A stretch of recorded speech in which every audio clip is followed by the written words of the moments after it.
Salutations friends, welcome back to my channel.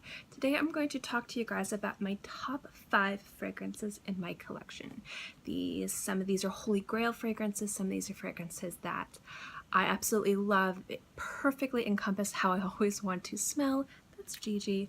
And just generally overall, these are the ones in my collection that if I could only choose 5 fragrances to ever have in my collection, if I had to get rid of everything else, these are the ones I would choose.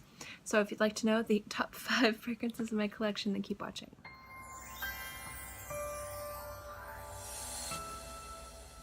The first one I'm going to get into is from Labo, and this is Baie Rose 26, and this is from the City Exclusifs. This is the Chicago one.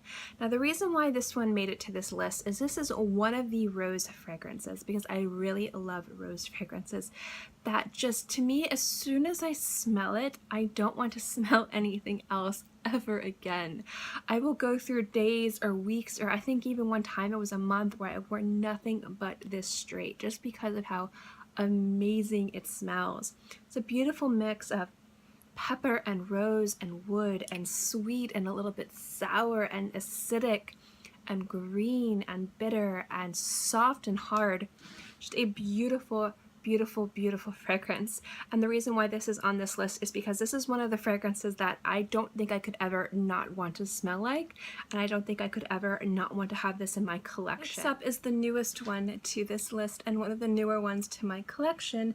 This is from 4160 Tuesdays, and this is the somewhat bespoke fragrance Eau My Soul. Now I did an entire review on this, so if you guys are interested in that, please take a look. I'm not going to go into the notes, but I am going to tell you why.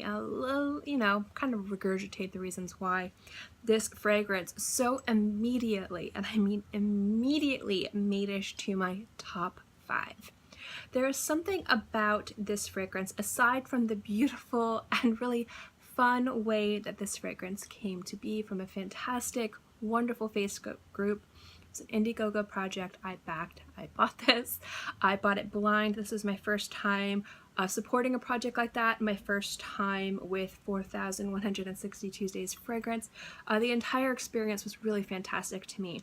But even if I had just found this juice, bought it on Lucky Scent, or ran into it in the wild, the juice itself is what makes this into my top 5. It is a beautiful sandalwood fragrance, and I really love, and let me say love, sandalwood. But there's something about the beautiful balance in all of these notes. It's smoky and warm. It's sweet and woodsy, and it's comforting and exciting. I love the juxtaposition of all the different notes in this fragrance. So beautiful about this. There's something so warm about this. There's something so inviting about this. But there's also something really inspiring and evocative and provocative to some way about this fragrance, because there are so many different notes going on in this, and every single note you can hear, especially when you kind of smell it and you think about it. Nothing gets lost in translation. Nothing is competing with each other. They're all playing together beautifully and playing off of each other to create a really gorgeous fragrance. Definitely recommend, if you have the opportunity to try this fragrance, please do.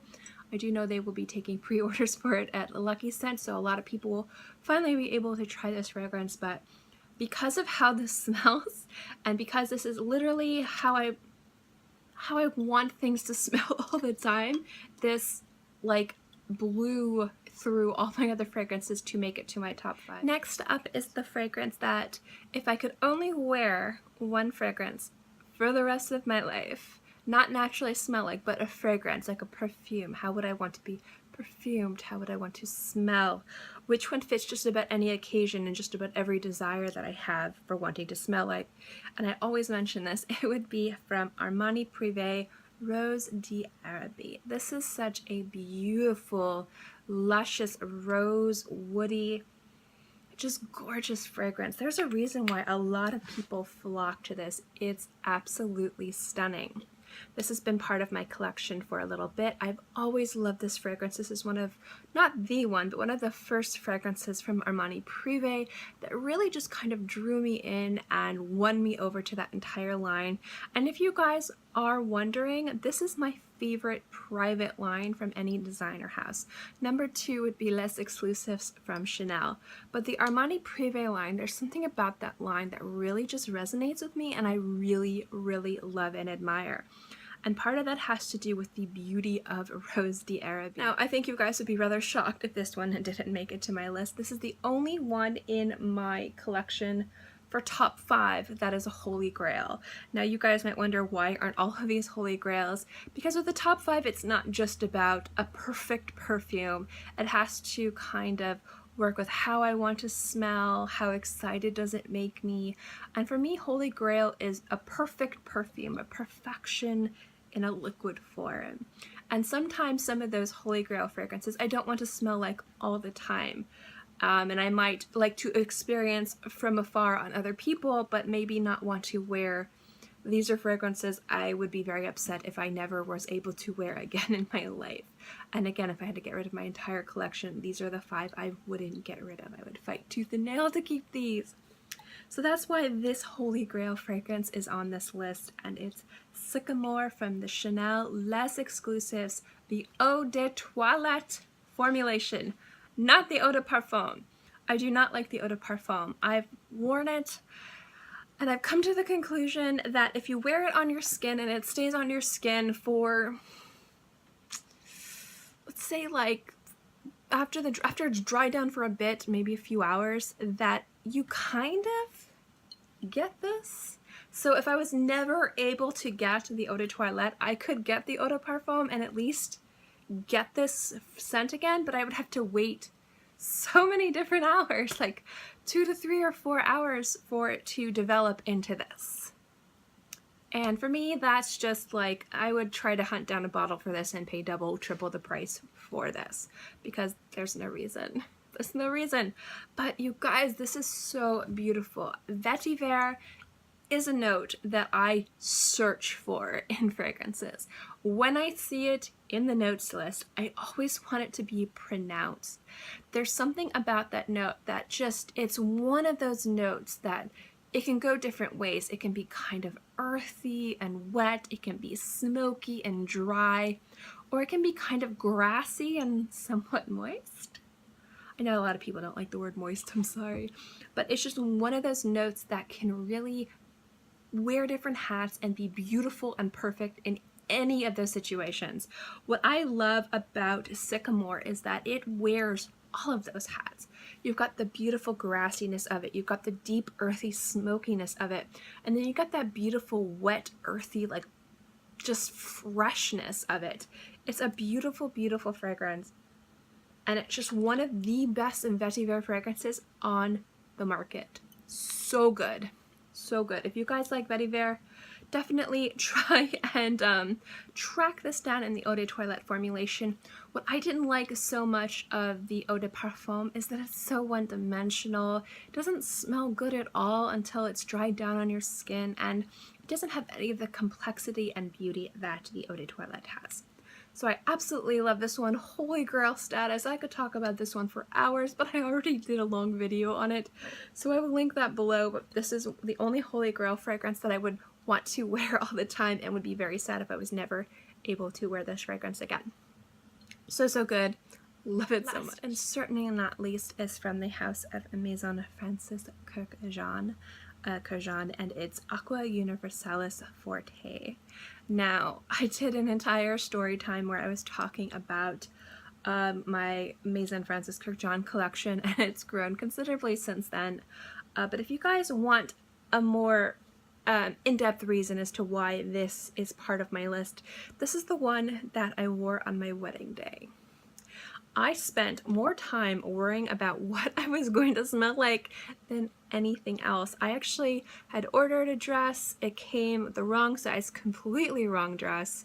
I ordered something else. They got the size wrong. I ended up going to like a discount store and picking something off the rack and not caring at all about how I looked, or if it was my wedding dress of my dreams or my wedding outfit of my dreams. But I cared so much about how I smelled. This was the big thing for me when it came to my wedding, is how I wanted to smell. Now, as you guys know, my husband hates fragrances, so I had to take in his taste and what I thought he would like as part of into consideration. It's one of the reasons why I tried so many things and was trying to smell nice for me and for him. It's something that was inspiring, and it was going to be outside, it was going to be hot. There's a lot of different factors, and ultimately when I came to the conclusion of this fragrance, it was after like saying yes to the dress. You know, some people, they get that ethereal moment like, yes, this is it. I had that with this fragrance, and I still do. Every time I wear this fragrance, on top of it being a ridiculously gorgeous fragrance, and it's crisp and it's sweet, slightly floral and citrusy, absolutely beautiful. It brings me back to my wedding and my husband and how much fun we had and everybody that was with us. And this is one of those fragrances that even if I started hating the juice, I would never want to be without this, because this does bring a lot of scent memories to me that are very happy and very powerful. Now, I hope it never happens. If my husband and I were ever to divorce or break up or have our marriage fall apart, I don't know if I'd ever be able to wear this fragrance again, because of how much like happiness and how strong the scent memories is with this fragrance. This might be a fragrance I would have to shelve or get rid of if anything like that ever happened to me. But because we're happy and in love, and we've been together for like 8 years, and we've known each other for 17, maybe even longer than 17, I'm not worried about that. We're very happy. But this is just one of those fragrances that, on top of it being a ridiculously gorgeous and beautiful fragrance, it's one of my top 5 because of the memories associated with it. Thank you guys so much for watching this video. I hope you enjoyed my top 5. Again, these are the top 5 from my entire collection. As my collection grows and I experience new things, there can be ones that will be knocked out of this list. But it's very rare, and when it does, it's because the fragrance is exceptional. But I would love to know what you guys think of these fragrances. Have you tried any of them? Do you think I'm overhyping these? And I'd love to know your top 5. What top 5 fragrances do you guys love? I'm not talking about I'm not talking about seasonal fragrances. I'm talking about if somebody was like, I'm going to get rid of every single fragrance in your collection, and for the rest of your life, you're only allowed to wear these 5 fragrances, what would they be? That's kind of like what I want to know from you guys, is what would your top 5 be? So yeah, let me know in the comment section below. As always, guys, if you like these videos, my fragrance videos, and my videos in general, remember to give this video a thumbs up. It lets me know to continue doing videos like this. And also don't forget to subscribe, because it's free and I'm free, and I put out new videos every Monday through Friday, sometimes on the weekends as well. So always have something for you to watch. In any case, I hope you guys are all happy and healthy and have a great day, month, year, whatever. And I'll see you next time. Bye!